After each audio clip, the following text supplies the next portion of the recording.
جی عزیز طالبات، بسم اللہ الرحمن الرحیم۔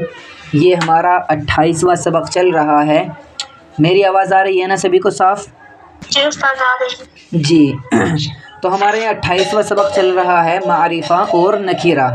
جیسا کہ میں نے اس دن بھی آپ کو بتایا تھا کہ اس سبق کو حل کرنے کے لیے ہمیں صرف اور صرف 3 سوالوں کے جواب حل کرنے ہوں گے۔ اس سبق کے اندر اگر ہم نے 3 سوالوں کو حل کر لیا تو ہم نے 28واں سبق ہی حل کر لیا۔ تو اس میں ہمارا پہلا سوال یہ تھا کہ معرفہ کسے کہتے ہیں اور نکیرہ کسے کہتے ہیں۔ تیسرا سوال ہمارا یہ تھا کہ ہمیں کیسے پتہ چلے گا کہ یہ لفظ معرفہ ہے، یہ لفظ نکیرہ ہے۔ یہ 3 سوال اگر ہم حل کر لیتے ہیں تو ہمارا 28واں سبق حل ہو جاتا ہے۔ پہلا سوال یہ ہے کہ معرفہ کسے کہتے ہیں، نکیرہ کسے کہتے ہیں۔ تو اس کا جواب انہوں نے کتاب والوں نے لکھا ہے 3 4 لائن کے اندر۔ نمبر 1، معرفہ وہ اسم ہے جس سے کوئی متعین شخص یا متعین چیز معلوم ہو۔ متعین کو اگر انگلش میں کہیں تو بولتے ہیں کوئی فکس چیز، یعنی کسی چیز کو فکس کر دینا، کسی چیز کے لیے طے کر دینا، متعین کر دینا۔ تو اگر کوئی چیز متعین ہے، کوئی چیز فکس ہے تو وہ معرفہ کہلائے گی، اور اگر کوئی چیز فکس نہیں ہے، وہ عام ہے بالکل، تو اس کو نکیرہ کہیں گے۔ جیسے مثال کے ذریعے سے ہم اس کو سمجھتے ہیں۔ مثال کے طور پر میں نے مثال دی تھی درسگاہ میں، کسی بھی طالبہ سے اگر میں نام لے کر کہوں کہ فلاں طالبہ سبق سنائے، مثال کے طور پر میں نے کہا کہ علیشہ سبق سنائیے، تو اس کلاس میں جتنی بھی طالبات ہیں وہ سب سمجھ جائیں گی کہ مفتی صاحب نے اس علیشہ کو کہا ہے جو ہماری کلاس میں پڑھتی ہے۔ تو اس لیے یہ جو علیشہ ہے اب یہ متعین ہو گئی، متعین ہونے کی وجہ سے اس کو ہم معرفہ کہیں گے۔ اور اگر کوئی چیز متعین نہ ہو، مثال کے طور پر میں کہوں کہ ایک لڑکی سبق سنائے، میں نے کہا کہ ایک لڑکی سبق سنائے، تو اب اس میں کوئی بھی لڑکی سنا سکتی ہے جس کا دل چاہے۔ جتنی بھی لڑکی کلاس میں حاضر ہیں وہ کوئی بھی لڑکی سنا سکتی ہے، جو بھی سنا دے گی اسی کا سنانا صحیح ہو جائے گا، کیونکہ میں نے اختیاری معاملہ رکھا ہے کہ بھائی کوئی بھی ایک لڑکی سبق سنا دے۔ تو یہاں پر متعین نہیں ہے کوئی بھی کہ کون سنائے گا، تو متعین نہ ہونے کی وجہ سے اس کو ہم نکیرہ کہیں گے۔ تو ہمارا پہلا سوال یہ ہے کہ معرفہ کسے کہتے ہیں، نکیرہ کسے کہتے ہیں۔ تو معرفہ متعین چیز کو کہتے ہیں اور نکیرہ غیر متعین کو کہتے ہیں۔ یعنی کوئی چیز اگر فکس ہوگی، متعین ہوگی، تو اسے ہم معرفہ بولیں گے، اور اگر کوئی چیز متعین نہیں ہے تو اس کو ہم نکیرہ بولیں گے۔ ٹھیک ہے، دوسرا سوال ہمارا کیا ہے کہ معرفہ اور نکیرہ کے ترجمے میں کوئی فرق ہے یا نہیں؟ ہاں، جواب یہ ہے کہ ان دونوں کے ترجمے میں فرق ہے۔ نکیرہ کا ترجمہ الگ طریقے سے ہوتا ہے، معرفہ کا ترجمہ الگ طریقے سے ہوتا ہے۔ نکیرہ کا ترجمہ کیسے کرتے ہیں؟ نکیرہ کو پہلے ہم یہ دیکھیں گے کہ نکیرہ واحد لفظ ہے یا نکیرہ جمع لفظ ہے۔ اگر واحد لفظ ہوگا تو ترجمہ کچھ اور ہوگا، اور اگر نکیرہ لفظ جمع ہوگا تو ترجمہ کچھ اور ہوگا۔ تو اگر نکیرہ واحد ہو، جیسے مثال کے طور پر میں نے کہا کتابن، اس کا ترجمہ ہے کتاب۔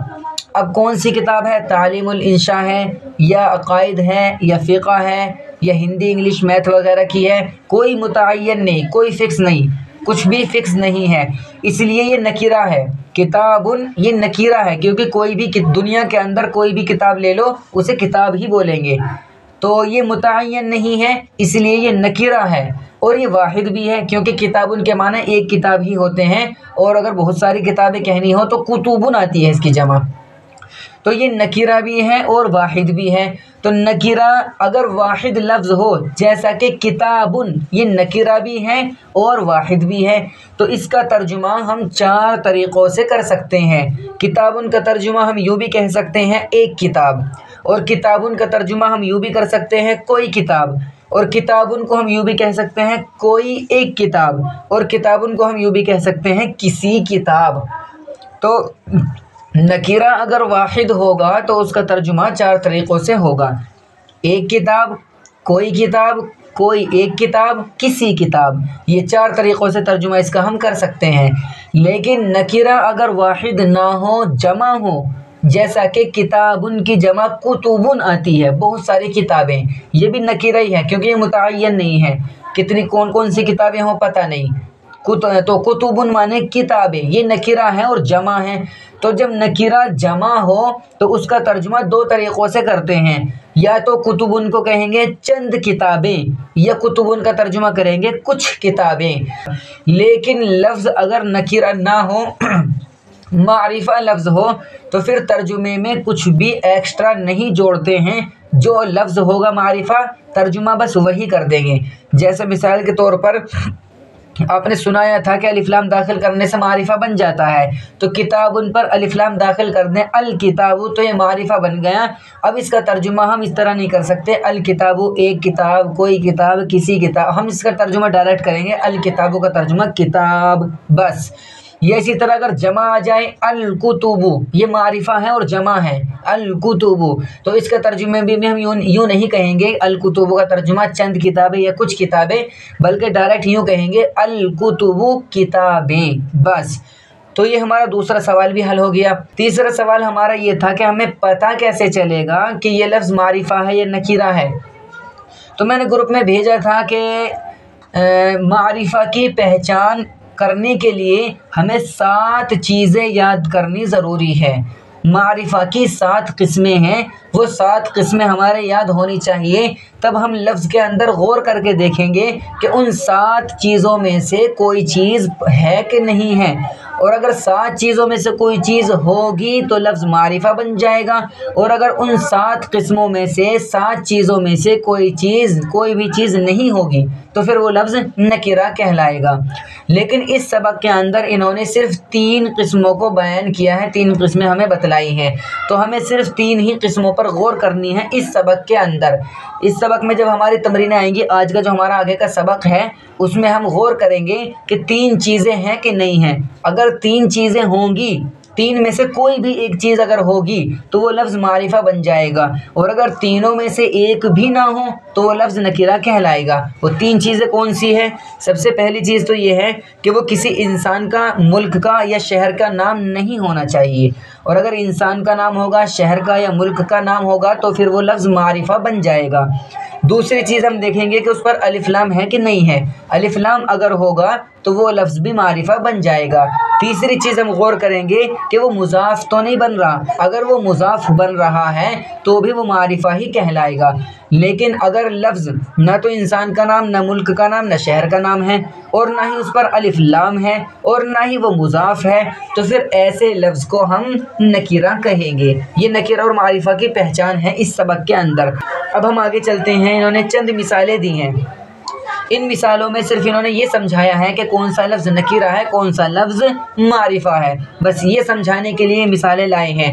آپ دیکھ سکتے ہیں آپ کے سیدھے ہاتھ کی طرف جتنے بھی لفظ لکھے ہوئے ہیں، 5 لفظ، یہ پانچوں کے پانچوں نکرہ ہیں، اور اس طرف الٹے ہاتھ کی طرف بائیں طرف جو 5 لفظ لکھے ہیں وہ سارے کے سارے معرفہ ہیں۔ اب آپ غور کریے، دولتن کے معنی ایک ملک۔ اب آپ سوچیں گے ملک کا نام اگر ہو وہ تو معرفہ بن جاتا ہے، بھائی ملک کا نام ہونا ضروری ہے تب معرفہ بنے گا، یعنی ہندوستان، پاکستان، مصر، امریکہ، افریقہ، کوئی بھی نام ہونا ضروری ہے۔ اگر نام ہے تو وہ معرفہ ہے، خالی اگر کنٹری بولیں گے، ملک بولیں گے تو پھر وہ معرفہ نہیں ہوگا، نکرہ ہوگا۔ اس لیے دولتن کا ترجمہ ایک ملک، کوئی ملک، کسی ملک، کوئی ایک ملک، کچھ بھی ترجمہ آپ کر سکتے ہیں، آخر تک اسی طرح ہے۔ بیتن ایک گھر، رجلن ایک مرد یا کوئی مرد، عمن کوئی چچا یا ایک چچا یا کسی چچا، دروسن یہ دروسن جمع ہے درسن کی، درسن کے معنی سبق اور دروسن کے معنی بہت سارے سبق، اسباق، تو یہ جمع ہے اس لیے چند اسباق۔ چند کا ترجمہ اس لیے کر رہے ہیں کیونکہ نکرہ ہے۔ نکرہ کیوں ہے آپ غور کر لیجئے، 3 باتوں میں سے کوئی بھی بات اس میں نہیں ہے، نہ تو یہ انسان کا نام ہے، نہ ہی ملک کا نام ہے، نہ ہی شہر کا نام ہے، ایک بات ہو گئی۔ دوسری بات، نہ ہی اس کے اوپر الف اور لام ہے۔ تیسری بات، نہ ہی یہاں پر یہ مضاف بن رہا ہے۔ اس لیے جب تینوں باتوں میں سے ایک بھی بات نہیں ہے تو پھر یہ کیا ہوا؟ نکرہ ہوا، اور نکرہ کا ترجمہ آپ کو معلوم ہی ہے کہ نکرہ اگر جمع ہو تو ترجمہ چند یا کتنے سے کرتے ہیں، کچھ سے، تو ہم نے دروسن کا ترجمہ کرا چند اسباق۔ اب ادھر آ جائیے الٹے ہاتھ کی طرف، ادھر جتنے بھی الفاظ ہیں سب کے سب معرفہ ہے۔ کیوں ہے؟ سب کے سب جو معرفہ ہے وہ صرف اس وجہ سے ہے کہ اس پر الف اور لام آیا ہوا ہے، یعنی تین باتوں میں سے جو دوسری بات تھی الف لام والی، وہ دوسری بات اس میں پائی جا رہی ہے، اس وجہ سے سارے کے سارے معرفہ ہے۔ ترجمے میں کچھ بھی نہیں لگائیں گے ایکسٹرا، صرف الدولت ملک، البیت گھر، الرجل مرد، العم چچا، الدروس اسباق۔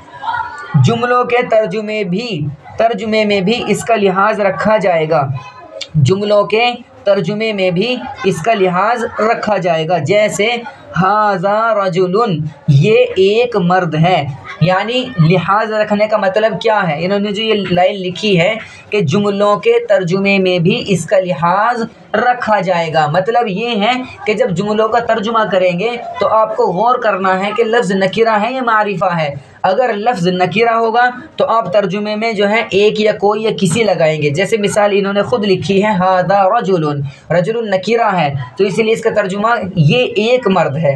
آگے ہے ھذہ دروس، یہ چند اسباق ہیں، یہ اگر ہم یوں کہیں گے نا ھذہ دروس، یہ اسباق ہیں، تو پھر یہ اسباق معرفہ بن جائے گا، حالانکہ معرفہ نہیں ہے نکرہ ہے، اسی لیے ترجمہ کریں گے ھذہ دروس، یہ چند اسباق ہیں۔ اب تمرین نمبر 1 کو حل کرتے ہیں۔ تمرین نمبر 1 کو حل کرنے میں کچھ بھی نہیں ہے، آٹومیٹک حل پڑی ہے۔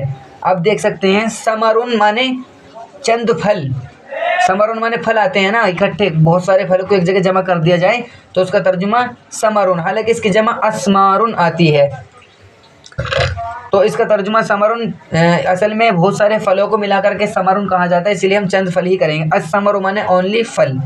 حقیبتن ایک تھیلا، الحقیبت تھیلا، بیضتن کوئی انڈا یا ایک انڈا، البیضۃ انڈا، یہ آخر تک سارے کے سارے سیم ایسے ہی ہونے ہیں۔ اب نیچے تمرین نمبر 2 میں آ جائیے، عربی میں ترجمہ کیجئے۔ یہاں پر آپ کو غور کرنی ہے کہ اگر ایک یا کوئی یا کسی یا چند وغیرہ لگا ہوا ہے تو وہ نکرہ ہے، اور اگر کچھ بھی نہیں لگا ہوا ہے تو وہ معرفہ۔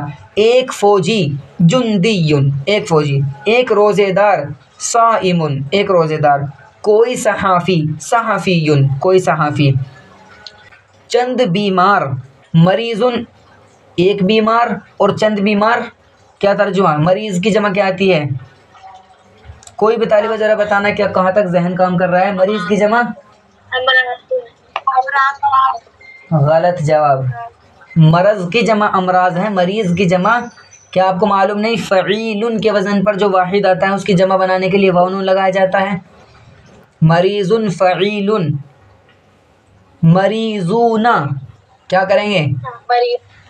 مریضون، چند بیمار، مریضون، ایک سائیکل، دراجتن، فریج، دیکھیں یہاں پر کوئی ایک وغیرہ نہیں لگا ہے، اس لیے ضروری ہے آپ کے لیے کہ آپ اس کو الثلاجۃ کہیں، اگر آپ ثلاجتن کہہ دیں گے تو غلط ہو جائے گا، وہ نکرہ بن جائے گا، تو یہاں پر ایک یا کوئی وغیرہ نہیں لگا ہوا ہے، اس لیے فریج کی عربی صرف ہم بولیں گے الثلاجۃ۔ شہد میں بھی کچھ نہیں لگا ہے تو العسل، ایک سبق، اس لیے ایک لگ گیا اس میں، اس لیے اس کو کہیں گے درسن۔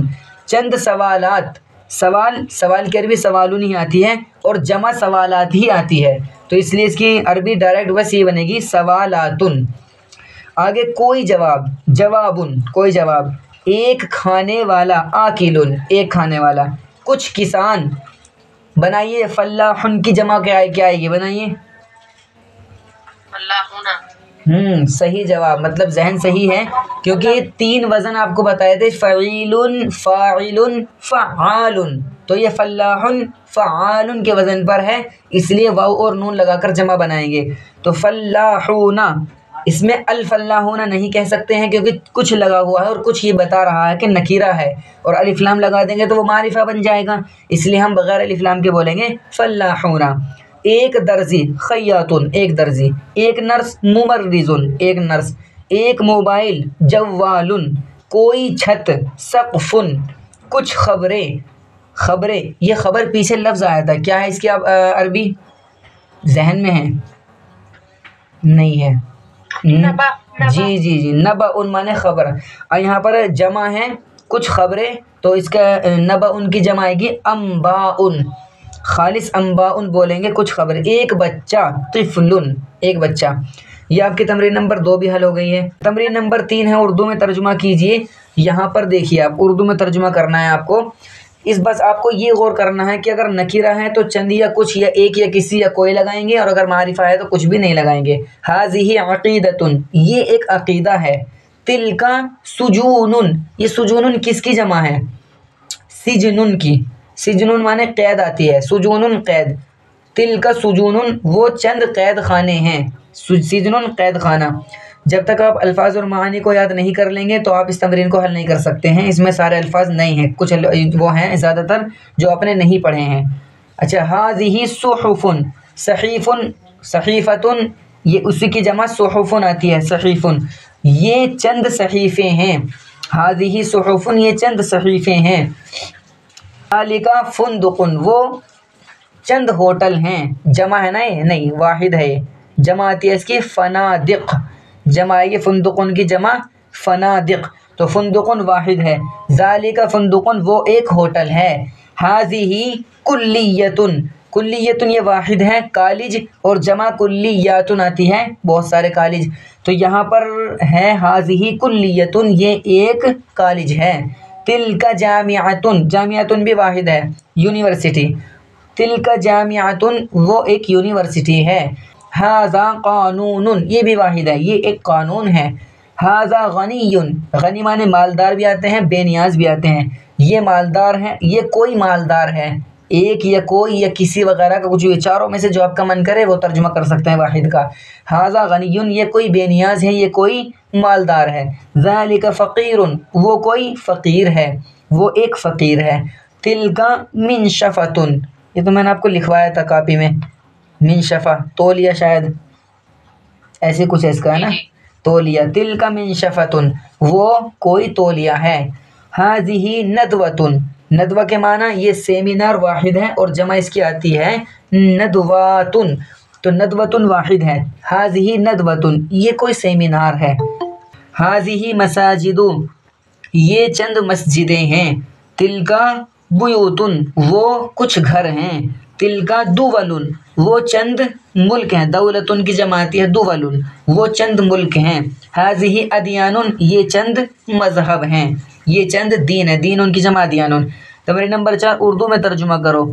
یہ کچھ مساجدیں ہیں، یہ کی عربی ہذہ، اور مساجد کی تو مساجد ہی آتی ہے، ہذہ مساجد۔ دیکھیے ہذہ، آپ ذرا غور کریے، مساجد مذکر ہے مؤنث ہے؟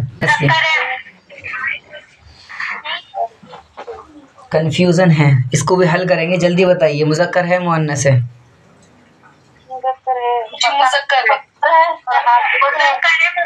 چلو اچھا ہے، ماشاءاللہ، سب ایک رائے پر متفق ہوئے، سب کی ایک رائے ہوئی، یہ مذکر ہی ہے۔ لیکن ہم اس کو ہذہ مساجد کیوں کہہ رہے ہیں پھر؟ اگر مذکر ہے تو ھذا مساجد کیوں نہیں کہہ رہے؟ اس کا کسی کے پاس جواب ہے کہ جب یہ مساجد مذکر ہے تو پھر ھذا مساجد ہونا چاہیے۔ آپ تمرین نمبر 4 کے بالکل اوپر دیکھیے، تمرین نمبر 4 کے بالکل اوپر لکھا ہوا ہے ھذہ مساجد، لکھا ہے نا، تو یہ ھذہ کیوں آیا جب مساجد مذکر ہے؟ تو اس کا جواب وہی ہے جو آپ نے پیچھے پڑھ لیا ہے، سبق نمبر 23، 24، 25، 26، 27 میں آپ نے یہی پڑھا ہے کہ جو جمع مکسر ہوتا ہے، جو جمع مکسر ہوتا ہے وہ واحد مؤنث کے حکم میں ہوتا ہے، یعنی جمع مکسر جہاں بھی آئے گا تو اسے ہم واحد مؤنث مانیں گے۔ یہ مساجد جمع مکسر ہے، مسجد کی جمع ہے مساجد، جمع ہے، جمع سالم نہیں ہے، جمع مکسر ہے، تو جمع مکسر کو واحد مؤنث کے حکم میں مانتے ہیں۔ اسی وجہ سے تو ہم نے پڑھا ہے اوپر المدارس واسعۃ، پڑھا نا، المدارس، یہ جمع مکسر ہے مدارس، اسی وجہ سے اس کی خبر واسعۃ واحد مؤنث لاتے ہیں۔ تو جہاں بھی جمع مکسر ہوگا وہ کس کے حکم میں مانیں گے؟ اس کو مانیں گے واحد مؤنث کی طرح، تو اسی لیے مساجد جمع مکسر ہے، اس کو واحد مؤنث مانا ہے، اور واحد مؤنث کے لیے ھذہ ہی آتا ہے، ھذا نہیں آتا، ھذا واحد مذکر کے لیے آتا ہے۔ سمجھ گئے نا؟ اسے ذہن میں رکھ لینا، یہ بہت کام کا قاعدہ ہے۔ جمع مکسر کس کے حکم میں ہوتا ہے؟ واحد مؤنث کے حکم میں ہوتا ہے، جہاں بھی جمع مکسر آئے گا وہ واحد مؤنث کی طرح مانا جائے گا۔ تو یہاں پر بھی جمع مکسر ہے جمع مساجد، اس لیے اس کو واحد مؤنث کی طرح مان لیا گیا ہے۔ تو اس کا بنائیں گے ہم ہاذہ مساجد۔ یہ چند جوابات ہیں، ہاذہ جوابات، یہ چند جوابات ہیں، یہ کچھ طالبات ہیں، ہاذہ طالبات، ہاذہ طالبات، یہ چند طالبات ہیں۔ اچھا بھائی تھوڑی سی محنت آپ کو بھی کرنی ہے، اس میں اگر کوئی نیا لفظ آئے تو آپ پوچھ لینا مجھ سے گروپ میں، باقی اس کا ترجمہ خود سے کر کے لانا ہے آپ کو۔ ان کا گھنٹہ شروع ہو گیا اس لیے ہم زیادہ وقت نہیں لے سکتے ہیں۔